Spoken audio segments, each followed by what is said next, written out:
মানুষকে জ্যান্ত দেখিয়ে মারতে চাও, তবে প্রথমে তাকে শেখাও বিশ্বাস মানে তুমি, তারপর হঠাৎ করেই শেখাও বিশ্বাস মানে মৃত্যু। তাকে হাসাও, তার কান্নার জায়গায় বসাও তোমার নাম, তারপর এক সকালে চুপচাপ চলে যাও, এক ফোঁটা ক্ষমাও না রেখে।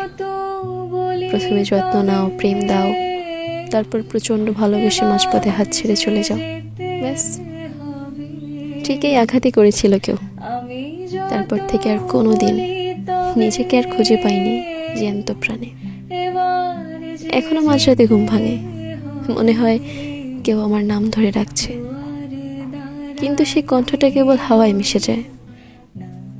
আমি হাত বাড়াই, পাই শুধু শূন্যতা, যেন ভালোবাসার পর মৃত্যু নয়, মৃত্যুর পরেও রয়ে যায় ভালোবাসা। তখন বুঝি জ্যান্ত থাকা মানেই সবসময় বেঁচে থাকা নয়, কখনো কখনো ভালোবাসাই মানুষকে সবচেয়ে নরমভাবে মেরে ফেলে, সবচেয়ে নরমভাবে।